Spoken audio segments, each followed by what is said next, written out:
gentlemen. Thank you for joining us this evening. My name is Santina Benson. I'm the Executive Director of the CEO Roundtable. We're very pleased to have a special engagement this evening with Dr. Mo Ibrahim. And I'd now like to welcome our chair, Mr. Sanjay Rugani, to do the official welcome remarks. Karibu Sanjay. Thanks, and Karibu Sana, Dr. Mo. I have the single pleasure to be introducing you to the members and friends of CEO Roundtable. There's a lot that has been spoken about you, and I'm sure everybody who's on the call knows plenty of things about you. So what I can really say is that, Dr. Mo, for the world, you've been a voice for transformative leadership. You've been a significant promoter of good governance.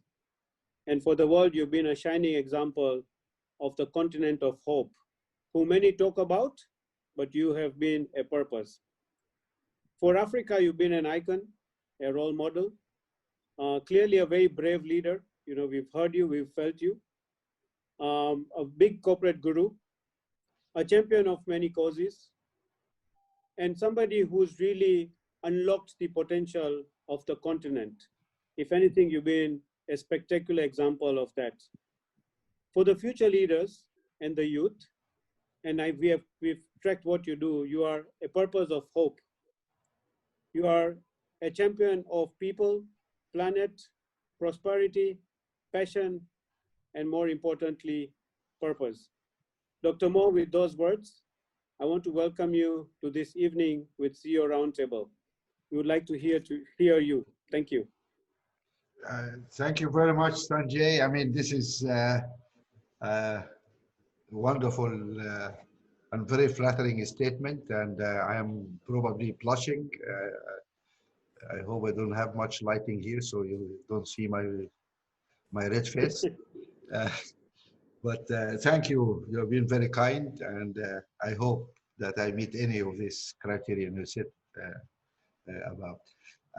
To start with, I'm really delighted that you in Tanzania have come together to form this circle of business people. I've been always keen and hopeful that business people should really come together because a lot depends on them. I mean, you can change the landscape when you work together, and you are the real driver of growth and prosperities in your countries. And by coming together, you need to address also the issues which are hindering your businesses, etc. Unfortunately, especially in Africa, sometimes the environment is not business friendly. Many times not intentional, but because of ignorance and or lack of good governance, political good governance in our countries, which unfortunately complicate the landscape and make our jobs much difficult. That hinders our progress, hinders our development. This means we cannot create jobs, we cannot really pay taxes and move the country forward. So it is really important for you to provide the governments with advice, what should be done, but you can only do this when you manage to create a critical mass. And as a critical, you need to have a voice. I hope one day to see a true business association or circle, as you call it, across Africa, because we have the same issues everywhere in Africa. And we have been really trying in the foundation to encourage business people to come together and form an association or something, because your voice needs to be heard. And that is a very important voice. You asked me to speak a little bit about leadership and what as a CEO you are expected to. I think as a CEO, you have a limited, in a way, constituency. What you need to look after and help. You have your shareholders, you have your employees, you have your customers, you have the society around you, the people around you, and you have the environment. And I think that ought to be the balance sheet You want to work. Unfortunately, in most of our businesses, we only look at the financials. You know, the shareholders' interest taking prominence as if it is the sole purpose of forming a company. Is an essential purpose for a company because you cannot be a business unless you are viable. So yes, financially, your business must thrive, and is right to do that. But that not is not the whole story. Without looking after your employees, you're going to hurt your business anyway. So it is very important to look after employees, if you're looking after them in terms of development, in terms of sharing. In all the companies I had, we fought very hard to make every employee a shareholder in the company. We promoted that everywhere. And it was surprising that in 2 or 3 African countries who could not do it, which was very strange. But in most of our companies, every employee became a shareholder because they need to share in whatever we achieve in our business, and that produce also loyalty among your people. It helps you develop a better working force. Customers, of course, you know about that maybe more than me. You need to look after customers, otherwise you will not have a successful business. But we cannot succeed as a business if the society around us is failing. You know, we will be like fish out of water. We can only thrive as a business within a healthy society, as you know, a proper society which is moving forward. So we need to pay attention to the society around us, and we need to make sure that we're helping wherever we can, and that is really also important. And in this time and age, where reputation of companies became very important. You know, you hear so many stories about missteps which cause severe damage to the reputation of the business, really unnecessarily. So we all try to be a loved company. We aspire always to be a loved company because we have to connect with the society. Finally, is the environment.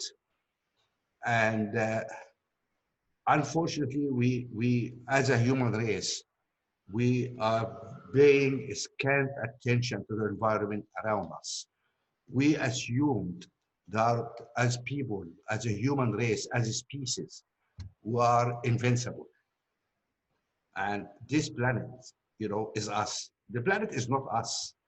The planet is totally independent of us. We happen to be one of the species, one of thousands and thousands and thousands of species in this planet. And the planet doesn't need us because we can go.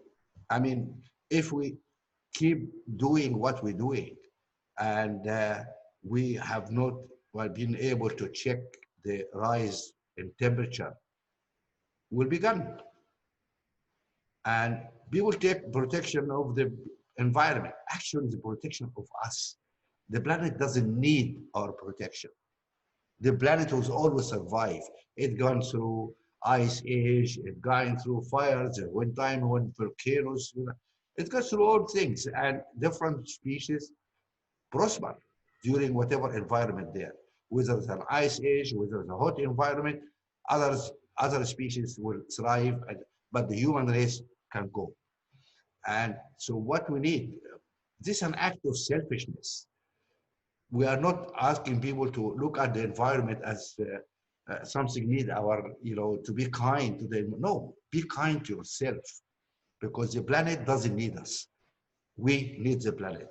And this is a real problem coming along with us. Unfortunately, we all have this short-term approach to things. We love to kick the can. Okay, it doesn't matter. We have a problem, we borrow money. It doesn't matter. Our kids will pay for it. It doesn't matter. But we can win elections now. Dealing with the environment, oh, it costs money. you know, is inconvenient. Let our kids deal with it. We'll not be here when it happens. That is a very selfish and short view of what's happening here. We come into a crunch. And in 30 or 40 years, if we have not done something really drastic, it will be a situation which is irreversible. We cannot reverse it. And then what will happen? It's a catastrophe. So I think these are the kind of issues we need to all pay attention to. Uh, I I'm a member, a founding member of a group of business people. They call themselves the B team. I don't know if you heard about them. The B, letter B team. It's not the A team, it's the B team. And it's the B team because we think business should have a different plan because plan A did not work. And we need now a plan B. And that's why we call ourselves the B team. We started about 4 or 5 years ago. And there's a very interesting, very senior people there. There's a huge list of some of the biggest companies around CEO. CEO joined that. Paul Bowman, the ex-CEO of Unilever, is a chair of this foundation, but have all sorts of senior people from France, from America, from Germany. You can check that on the, if you Google BT, but I don't want to go through that. But what those guys are doing, or what's their agenda? We work in a specific issues. One is governance, and one is of course carbon and what we call net zero, where we're going to reach net zero. Under governance, and the rule here for anybody joining the B team is that we don't breach. People do in their companies. And they give the example because a lot of people are talking. People love to talk and give slogans and, you know, but actually, where is the beef? What you have done about it? So in order to join this team, you need to have a clear plan, for example, how your business is going to be net zero, how you're going to be carbon neutral, and when. That is one condition. Unless you have a plan there, then you are not serious to, you know, to pontificate or then there is the issue of taxation, for example. It's a big problem, especially because of the multinational nature of many of our companies. And what happened actually is that business has gone global. The taxation regime still lives in silos. Each country has its own taxation regime, and so it's a complete mismatch between business and the tax authorities. So you have a big problem there because there is a lack of international. Not all those guys and those companies are thieves, but sometimes you find yourself, you are a chief executive and you have this multinational operations and your CFO comes to the board meeting and says, oh, by the way, if we do this, we can save so much in taxes and we don't pay tax here and we don't pay tax here and we move the IPR of the company to this island and we do this and you all know that stuff. And you turn to your legal counsel and the legal counsel, yeah, that's perfectly legal. What are you going to do as a CEO? You're sitting on the board with your shareholders and people say, look, this is legal. We can save money, but so there is a problem here. And that's why business need to have a conversation with governments. And so we have been working in this area. not only with our board members, but with a lot of companies. You know, there's like 70 or 80 major companies, all say we are in trouble. We want to do good, but these gaps on laws and these sweetheart deals, some companies, some countries do it, etc., puts us in a position uh, to avoid paying taxes. It's not fair, but what we do is legal. What we need is to make it illegal. And the only way to make it illegal is to have a global agreement in taxation. And we made a representation to the G20 and other people, and G20 asked the OECD in Paris to work, and they came up with some stuff. There was criticism of that. We didn't like how they dealt with developing countries, for example, because we have a problem with multinational companies, because it's very easy for multinational companies to come and do work in Africa and don't pay any tax. Shifting, because people shift their profit somewhere else. It's not fair for us.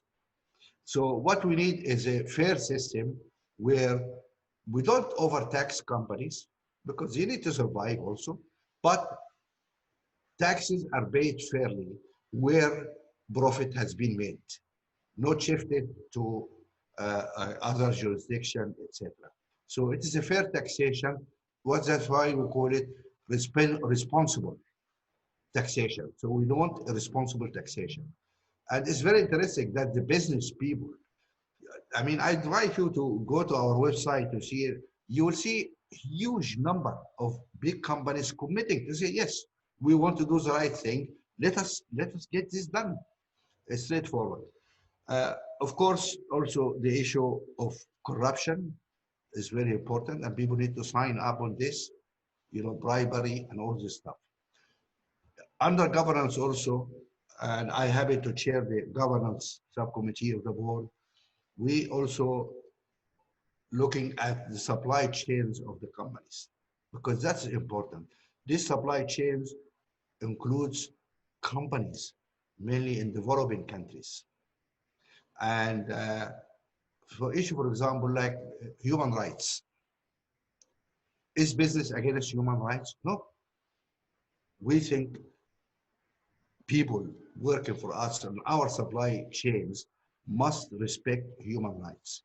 No child labor, no discrimination because of gender, equal pay, no. So that's you know, is not only gender, even sexual orientation.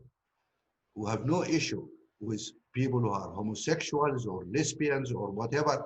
That is a people's individual personal. We don't go into people's bedrooms. We shouldn't. So we have to be clear about our position. United Nations has this convention on the business and human rights, and we all need to be aware of it, because many businesses were not aware of even of that. This convention has been ratified by 191 countries, I mean, and it places requirements on governments and requirements in business. Unfortunately, many countries have not, although they signed, they have not met the requirements. We think business should also remind countries of the requirements in the protection of human rights, which they signed on to them. So that's also important to work to that. And the importance of working through the supply chains is that this is a huge pool of people and business. You know, you have a company maybe of 100,000 people or whatever. This supply chain has millions of workers. So if you can really enforce good governance in your company and through your supply chain, suddenly you covered a huge landscape of work everywhere. And you help people also in the developing countries, because we realize that in some developing countries, issues like human rights, like this, child labor, whatever. Some governments just turn blind eye to these issues, etc. So we think business has a role here to really remind these governments, and that's the only way they control it, by using the supply chains. So that is something also we work on. So it, it, involves a number of issues, and but it is straightforward. And what we want to say is that business is not a problem. Business can be part of the solution. And what we need is to help solve our problems as well, because business has tremendous amount of power, especially when they act collectively. It is immense power. When this group of people write to G20, I mean, we had issue, I mean, the issue of corruption, for example. Uh, five years ago, that was one of our first projects. And how we're going to deal with corruption from a business point of view? Of course, we all make the statement that we don't pay bribes, whatever, fair enough. But let us look at legislation and where corrupt money ends.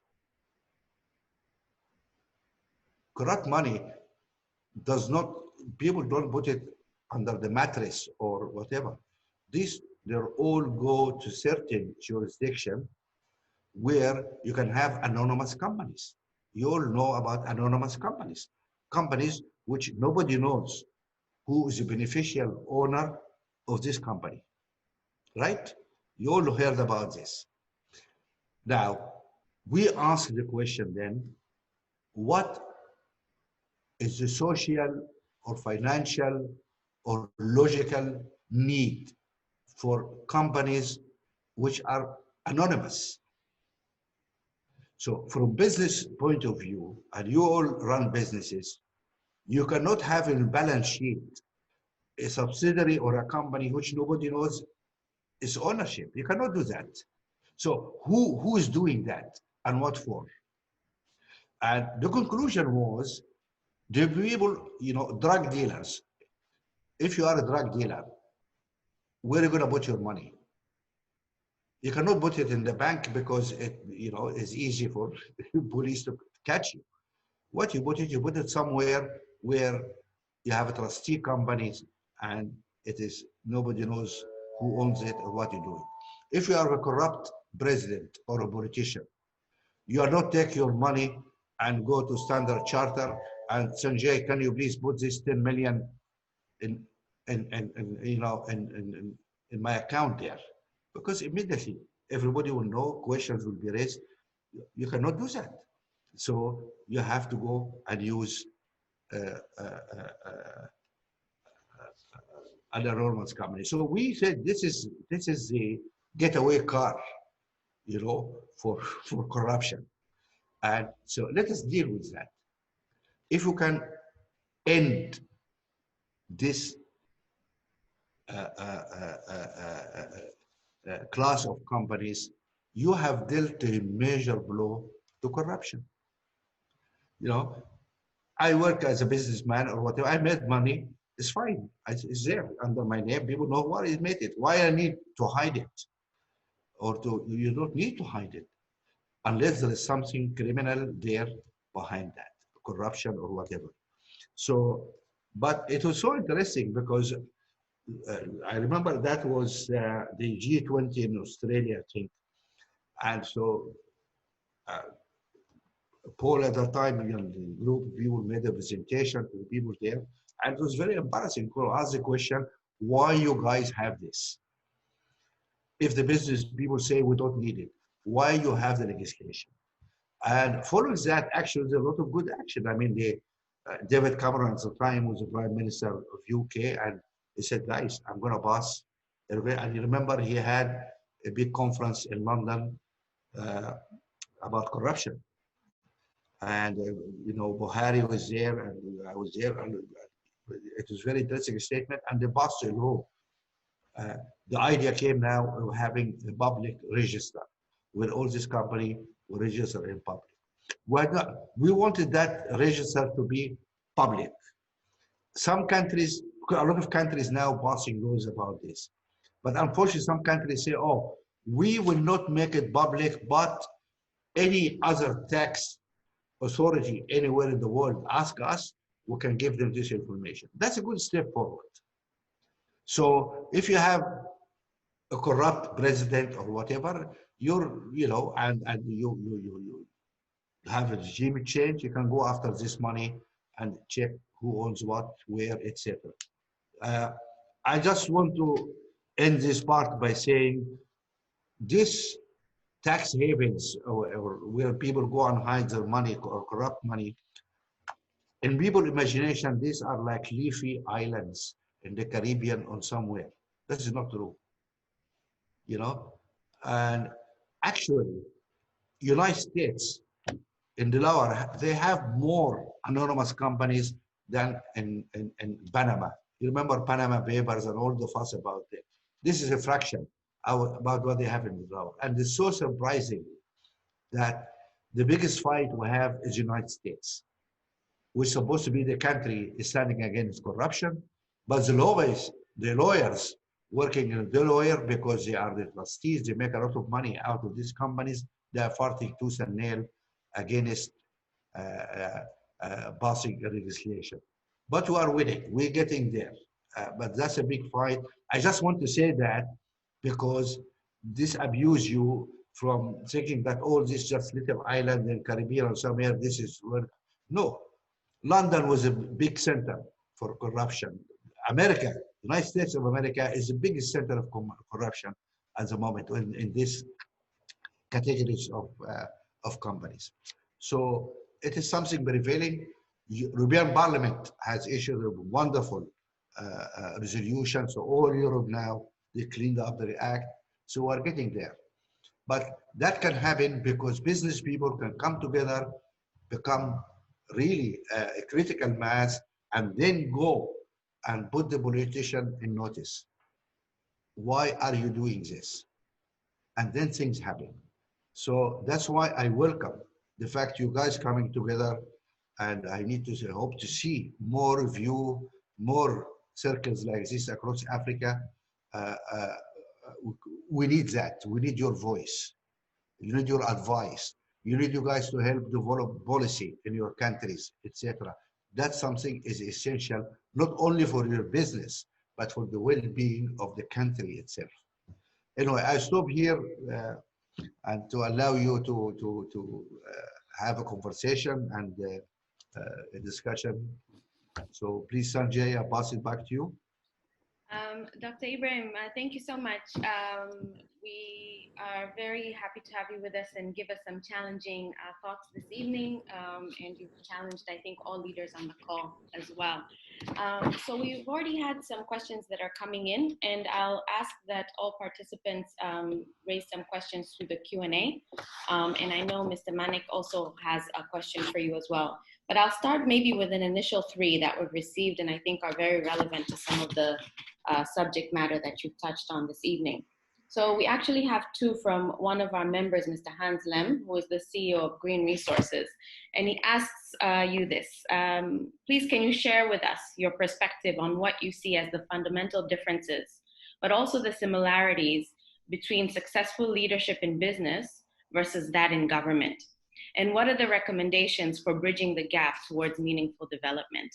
So looking at some of the recommendations for bringing the private sector and the public sector together, I think you've touched a little bit on that, so some more ideas around that. His second question is really focused on the Mo Ibrahim Prize. Since its inception in 2007, the award has been given out 6 times.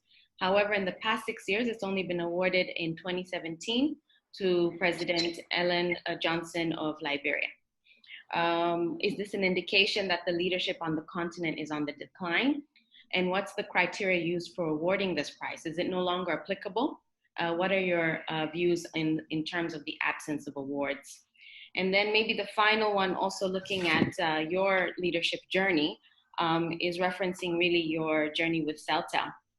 So the remarkable achievements that were harnessed during your time with Celtel, whereby you grew mobile subscribers from 7.5 to 76 million within a 5-year period. How can leaders who are running businesses now in a very extremely competitive environment manage to achieve such remarkable achievements as you did during your time with Celtel? And that final question was submitted by the acting CEO of Access Bank, Mr. Julius Raichi. Dr. Mo, I'll start with those three, if I may. That's a lot of tough questions. Right. To start with business leadership and political leadership, I think, of course, there is similarity between or overlap between the two, but there are also differences. Not every business leader, successful business leader, will be necessarily successful political leader, and for sure, many political leaders will not be able to be successful business leaders. They do not may have a clue even about that. So we should not really mix the two together. Yes, both are leadership in their spheres. There is areas, of course, of skills and how to lead a group of people, how to be to listen before you make a decision, how you need to understand what is the problem before even deciding what to do about it, etc. There's a lot of areas here, of course, which long-term planning. I mean, business people is not about this quarter or next quarter. It's about the long future of your business. I mean, absolutely, and that's something, unfortunately, political leaders are not doing. In politics, unfortunately, we see the majority of leaders are just focusing on the next few months of the next election.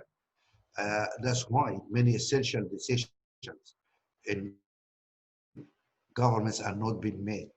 People just kicking the can because you worry about this election. And there's an argument about is the election cycles too fast, and that forces people to just don't look forward. So we have a problem. I mean, politics clearly has a problem in that area. The second question was about one about Celtel and one was about, sorry, I forgot. Yes, so the second one was about the Mo Ibrahim Prize. What are your thoughts in the terms prize? of Yes. Yes. Now, yeah, okay. When we launched the prize, we made it clear in our first statement we made that this prize we don't expect to be given every year. It's a prize for excellence. It's not a pension. It's not now excellence by its nature is not easy. But also there are some factors here. How many African leaders leave office every year? Very few, actually. When you look at the field, it's a very limited field, because some of those guys, I mean, usually minimum they want to serve 2 terms, which is like 8, 10 years or 12 years, whatever it is, minimum. Many of them, then that's not enough. They even need to stay much longer. We have people who, like in Cameroon, been in power for 40 years. We have people in, the example, I don't need to mention names, but so every year you look at the field, there are only 4 or 5 guys who left office. Now that is a very narrow field to pick from. People say 54 leaders. You cannot find one, but actually there's not 54 guys who left office this year. There are only 4 or 5 guys. So it is a problem there. Now, to give the prize 6 times out of, I don't know, 12 years or 13 years, it's not bad. And it's not necessarily a statement about how bad African leaders is. This question I'm always asked when I do interviews in Europe here. And I have a simple answer to it, which usually closes the subject. I ask them and say, okay, guys, forget about Africa.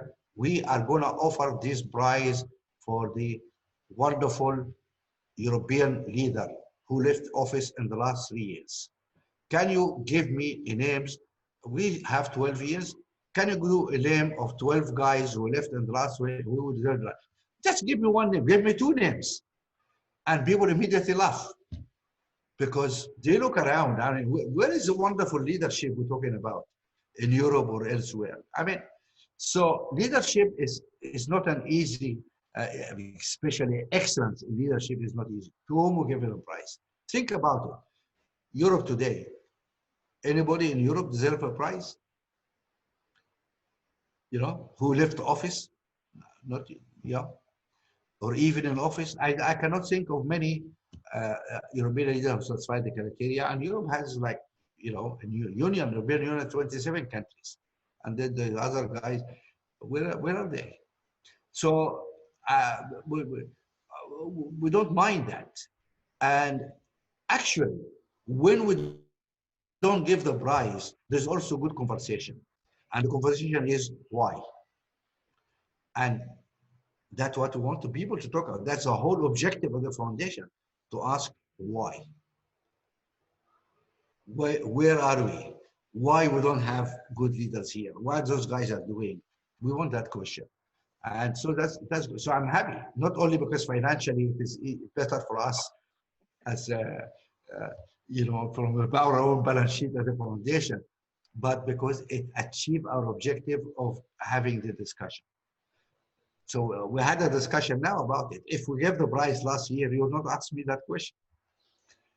Very true, very true. Thank you, Dr. Mo. And the final one, and then I'll hand over to Mr. Manik, is really was talking about your leadership excellence during your time with Celtel and looking at the competitive environment now in which business leaders are working in. Are such achievements possible in this current competitive environment? Right. It depends which sector, because what we benefited from in Celtel, because it was like the first mover advantage. You know, the first mover always have a great advantage because there is a great need for this service. People breaking the doors of our offices trying to get hold of a phone. A society which is used to scarcity. You know, everything is scarce. Suddenly mobile phone, oh, are you sure we're gonna have this mobile phone? There's such a wonderful tool. Are they available? So we had that advantage there. It's a green field. So that helped us a lot. Of course, it was also very difficult to finance our business because banks will not deal with us. When we built Celtel, we did not have any banking. I mean, the company we sold for $3.4 billion. The debt in this company was less than $100 million, much less than $100 million. And that is strange because if you look at Vodafone, you look at Orange, 50% of their capex is coming from the banks. But for Africa, they do not give us money. Now, this is not the situation anymore.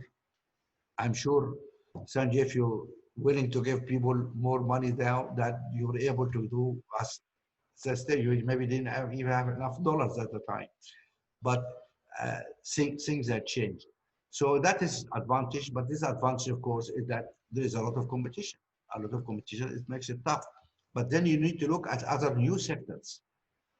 What other sectors which you need? That timing in business is important. Where you go, I think that is important. Where the area where there is scarcity, you need to go there. Thank you, Dr. Mo. Mr. Manik, you have a question for Dr. Mo. Yes, I have. Thank you. Dr. Mo, you were personally invested in many African countries. You are today invested in Africa with your own PE fund. My question is more on East Africa rather than Africa. Yeah. So I have 2 questions. One is if there was further opportunity in East Africa. would you recommend your fund or would you invest into East Africa? And if yes, why? And if not, why? That's question. Well, there's problems in East Africa. I appreciate your question. There is a problem with East Africa. I mean, we know we are members of a fund, what do you call them, impact fund. This again is a group of people came together. It emerged in some discussion, there's a number of do-gooders, entrepreneur like Richard Branson, like the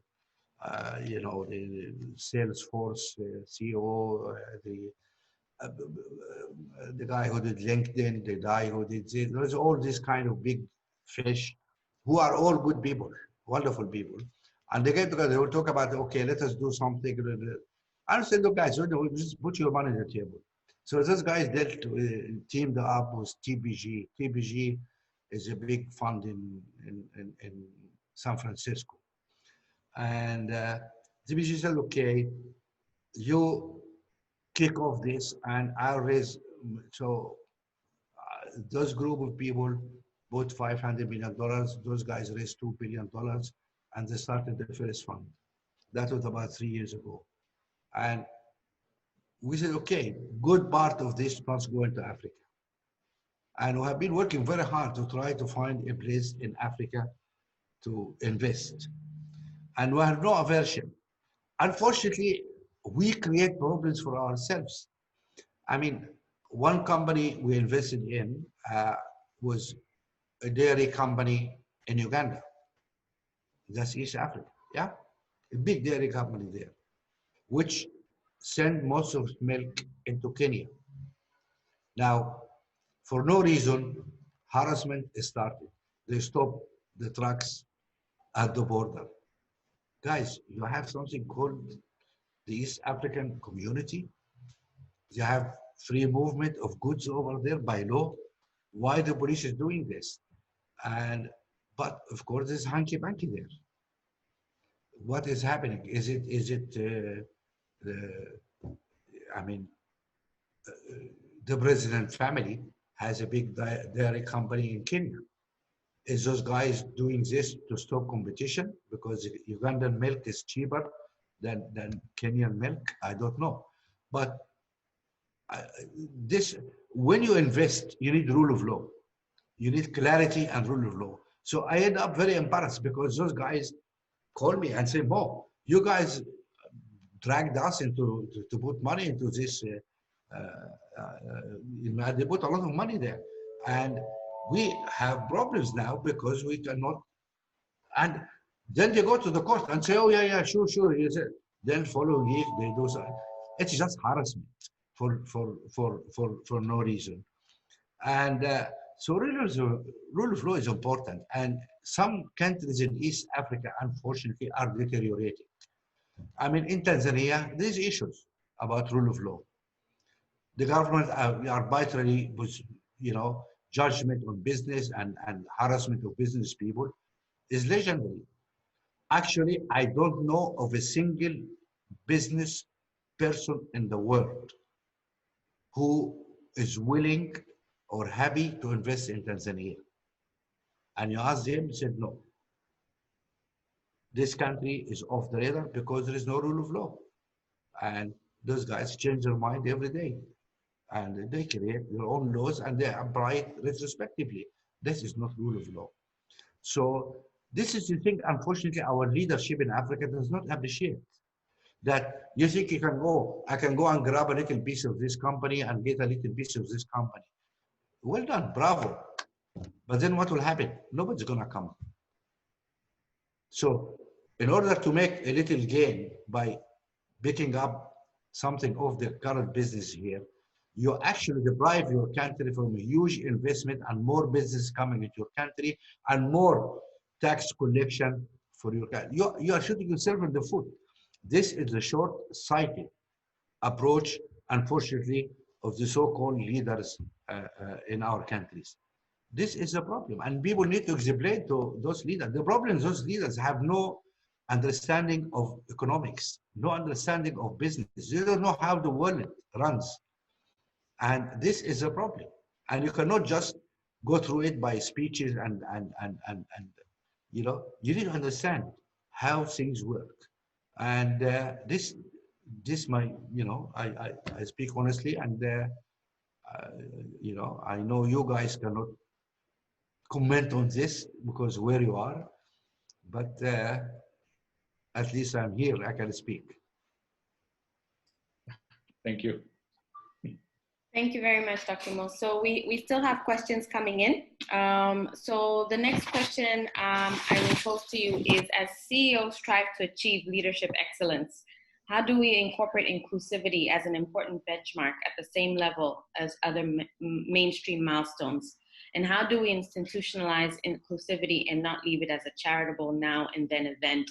I think, Dr. Mo, this is a direct follow-on from one of your earlier points with regards to inclusivity. I talked about what we, about that issue actually when I said what we're trying to do in B team, about how to try to build an inclusive society. And the problem is everybody talk about an inclusive society, but we don't see actual plans or proposals, how we do this. The problem is you know, there is a restless world around us, especially in Europe and United States, etc. I mean, we guys talk about chaotic elections and process in our countries. You just wait until see this November election in the United States. That's going to be something. There is this popularism, there is this restlessness, there is a virus, there is people getting out of Europe and UK, you know, this is right. And first time we hear a minister in Europe saying, oh, I'm happy to break the international law. We heard that in Westminster. First time ever happened in the mother of all parliaments that the minister stands and say, happily, I'm happy to break international law. What kind of world is that? And it is so there is this moment where there's uncertainty, there's unhappiness, there is popularism, there's fear of migration, fear, always trying to see enemies somewhere or threats somewhere, identity politics. So unfortunately, there is a lot of issues there. The virus, at least experience in Europe or United States, not necessarily in Africa maybe, exposed also the issue of inequality. I mean, we ended up with many people living in government council flats, small apartment with 3, 4 children locked up for 3 months or 4 months. And imagine living with your wife and 3 or 4 children in a 2-room apartment for 4 months. You are unable to go out. And the kids are fighting, trying to use the one computer you have. And the wife trying to work with, you know, office will be, you don't have enough bandwidth, you don't have computers, you cannot go out, have fresh air. It's a nightmare.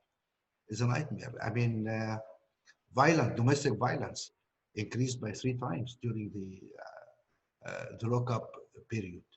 At the same time, you have people who had the luxury to go to the nice states, and you know, they have these big states in the countryside, have the swimming pool, their gardens, their horses, and they had a wonderful vacation. Has no problem. You know, each kid has their own computer, they have broadband, they can work with stuff. Actually, they had a very happy time as a family. And so it's like a big vacation. And people say, excuse me, what's happening here in this society? You know, so the pandemic exposed inequality like nothing else before. And people need to deal with it. How are we going to deal with this issue? And we have, I think, to redesign the social contract in our countries. And There's total satisfaction now with liberal democracy. Is that the best answer? What we're going to do? How this democracy can be improved upon? How we're going to move forward? So this is dangerous times actually. Thank you, Dr. Mo. So the next one is really in line with the education system in Eastern Africa. Ali Osman of Plasco is asking, is it adequate for the future needs of businesses in the region? And if not, what is the best way to bring about positive change within this aspect? So education, what are your views, Dr. Mo? Right. We talked a lot about the issue of education, the foundation, and we had interaction with the leaders of the various African universities. We have a problem in general in Africa, and I'm not just looking at Africa as a whole, not specifically East Africa. To a large extent, our education system is a relic of the colonial times. It has not moved. The objective of education 50 years ago, when I was, or 60 years ago even, when I was a small kid going to school, was totally different, because they wanted to have some clerks to help the administration of these colonies. One question I always had was, why handwriting is equivalent to math? I thought mathematics is much more important. Does it matter if your handwriting is nice or not nice? Why they have the same kind of marks? I mean, is that the best way to evaluate people? But oh no, because then later on I discover, I understand, those guys want to create clerks. And to be a good clerk, you need to have a very neat handwriting. That's time there's no computers, no Microsoft or stuff like that. You have to write everything with. So that was the whole objective of the education system. Now, we ask our education leaders now, when was the last time did the education officials, whether ministers or administrators, sat formally with the business people and asked them, what kind of skills do you want? Education ought to be for employment.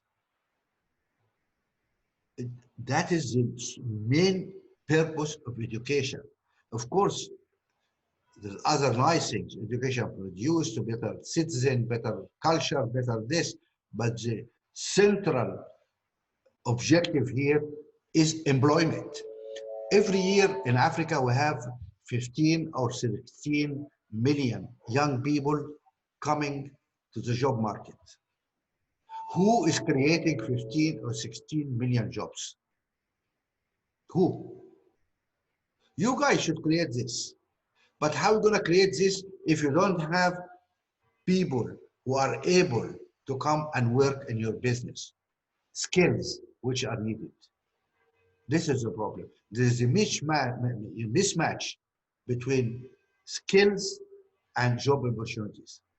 And this is a big problem for us. How many technical schools we have in Africa?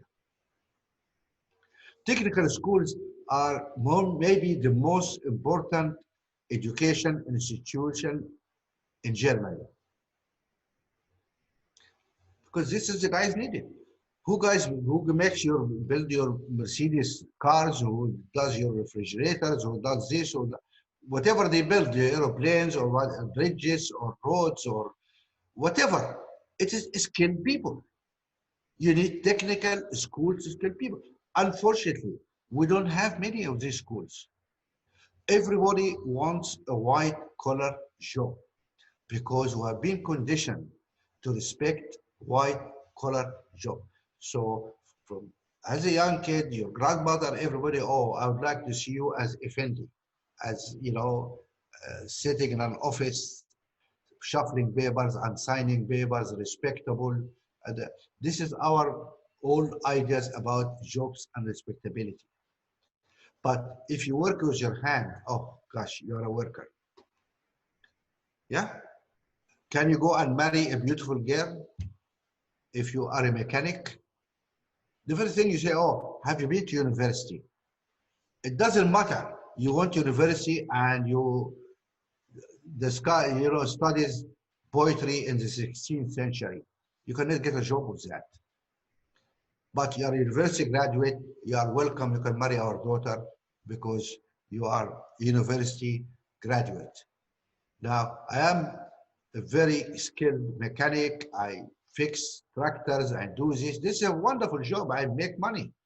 But you work with your hands, it's not nice. So there is cultural issues in our society we need to deal with. We need to respect manual work. Skilled manual work is priceless. You look at any projects we have. I mean, I know about projects in Sudan, my own countries, for example. They start with all intention, they go and buy these big trucks and big tractors and whatever to build it. And after 2 years, all these things are sitting there, rusting, doing nothing, because nobody can repair them. It's so sad. You know, you go and pay $100,000 for a very expensive machinery, and then it sits there, nobody can repair it, and it goes to rust, and then people start to pick up spare parts or things from it, and it's gone. That is something we need really to deal with. Our education is a very important issue. And who's dealing with this? Who's talking about it? Where is the national, conference, national discussion about what we're going to need in the next 20 and 30 years? Those kids, what we need to teach them? No, nobody's doing this. And it's just a bunch of bureaucrats sitting in the Ministry of Education who does have no understanding of the world around them.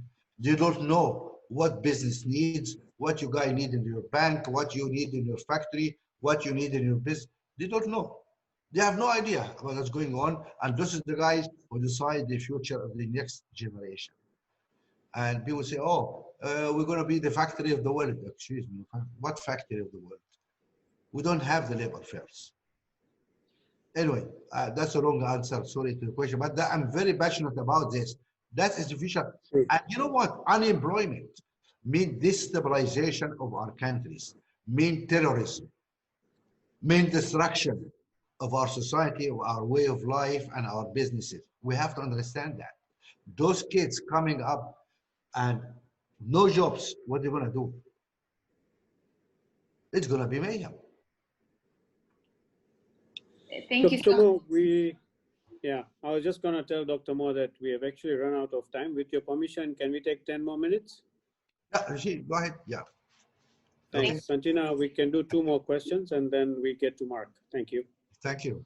Thank you, Dr. Mo. So what I'll try and do, we have so many questions, but what I'll try and do is maybe put a few together. I think there's been a few reactions to your comments about lack of investment in East Africa. So the first one really is saying that, yes, whilst good governance is important, would it not be more of a strategic venture to invest and empower and build stronger local companies through investment that will inevitably help force change? That one is very closely linked to, for those who are heavily invested in our home countries, do you have any guidance on how to break the glass ceiling? And how can we, or do we have to wait for our leadership to think differently?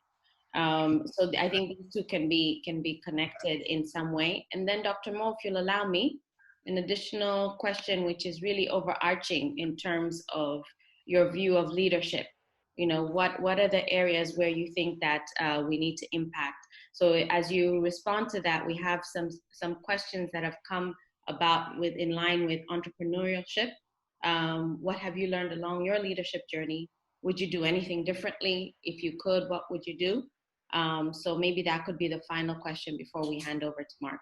I think it's too much. I mean, maybe we need to have another session maybe next year to take all these other questions if you don't mind.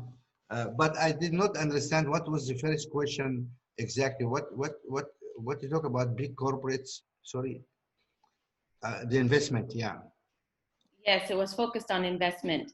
So wouldn't it be better for large corporates to actually come into the East African space and invest in the local companies to help build capacity and to help guide that voice in order to really impact change? Yeah, but you see, it's not it's a question of investing. Of course, big corporation, big funds, for example, don't do startups. Funds invest in successful companies or companies which has a future. Okay, so that is what we did not invent the dairy company in Uganda, or the safari guy. I mean, we have this safari business, etc. We are investing also together with Yogesh in his business. Those guys running successful business, we go and invest with them as funds. So we don't do green ups. You know, as an entrepreneur, yes, I did, you know, start a business in Africa, that Celtel, or I did something in Europe before that. Or, yes, but that's as an entrepreneur. But as corporations and as funds, they exist only in existing companies. Now, the first thing, and please need to understand this, and you need to shout it from the rooftops. If you don't have good governance, don't have rule of law, nobody is gonna come to your country. Please understand this. You know, people have to, without rule of law, nobody will invest. That's the first question they ask, the rule of law. You know, we have the index with all the, you know, valuation, and my friends, the business people, you know, sir, well, the only thing I look at in your index, I'm not a businessman. I'm not interested in all this stuff. I'm just doing my business. I look at rule of law. And then I decide whether I go or I don't go in this country, because that is very important. And so you need to shout this, you know, from the rooftops. We need rule of law for people to come and invest. Can you think of how many investments, new investments, were made in your country in the last 3 years? I'm not aware of any.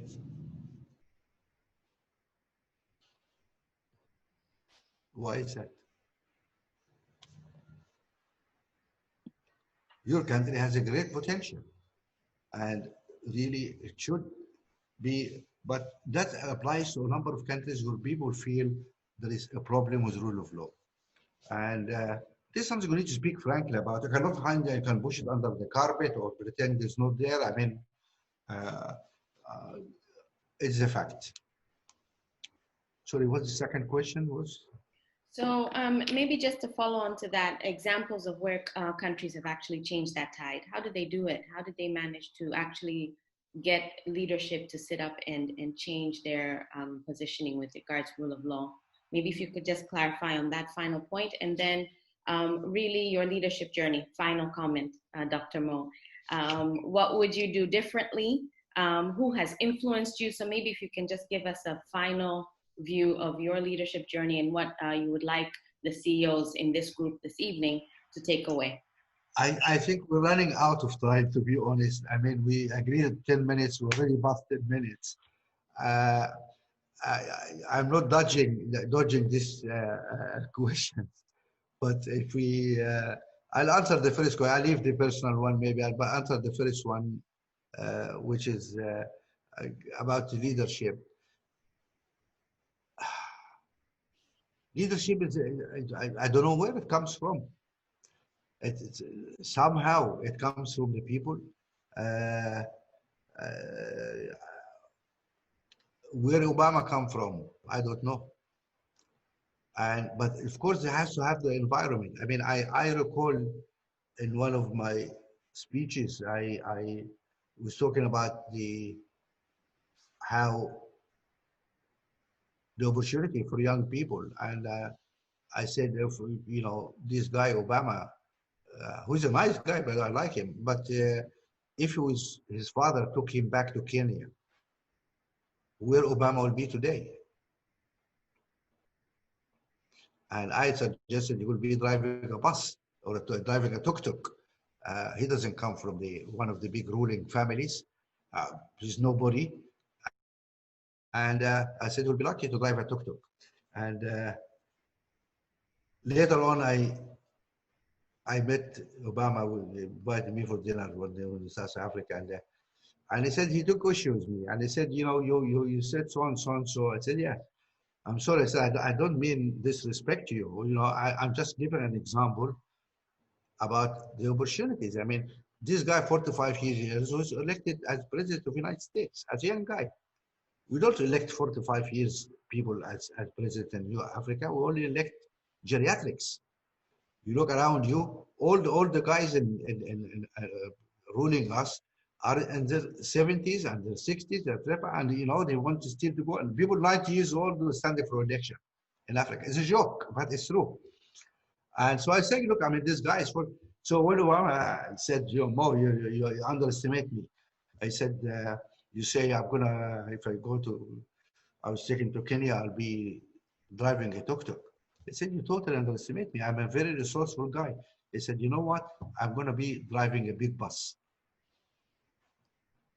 That I think was just, I drive a big bus, no, not a small tuk-tuk, but he acknowledging the point I was trying to make, which to my relief, because I thought he was upset. He was not upset.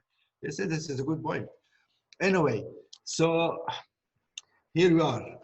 I wish to thank you very much for your time. I hope I did not bore you to death and put you off your dinner, but I hope we had a frank discussion. Thank you so much, Dr. Mo. I'd like to hand over to Mark now to deliver the official closing remarks and vote of thanks. Thank you so much. Thanks, Santina. Indeed, Dr. Mo, it's been extremely provocative and very insightful. Thank you very much. I think having listened to you this evening, I must say that the Dr. Mo Ibrahim that I met 15 years ago, way back in Celta, is the same Dr. Mo Ibrahim that I've been listening to this evening. Thank you. A little bit older. I lost more of my hair, maybe, and yeah. Well, a little bit physically, yes, but mentally, thank you. Exactly the same. I mean, when I talk about accomplishment, successful, you're highly knowledgeable, you are then and you still are now. Very frank speaking, even then and now as well, and yet at the same time, willing to share and full of humility. That was you then, and that is you today again. So thank you very much. I think to maintain an approachable demeanor, despite what you have achieved, Dr. Mo, is indeed the trait of an icon. And icons are not easy to come across among leaders today. So if you had any questions about why we wanted you to speak to us this evening, now you have your answer. It's because not every day do we get the opportunity. Thank you very much, man. You are very kind to me, but you are a little bit, don't believe him, he's biased because he's been my colleague before. So his testimony is a little bit tainted. But thank you very much. No, so just to say, and I think I speak on behalf of everybody that's been listening and all on behalf of the board and all the members of the CEO Roundtable, that it's been a very enjoyable hour. We've learned a lot. You've provoked us. And I think we will take back a lot of what we've had this evening. Thank you. Just to say asante sana, and hopefully we'll have the opportunity to hear from you again. Thank you. Thank you. Yeah. Thank you, Dr. Mo. Bye, everybody. Thank you. Bye.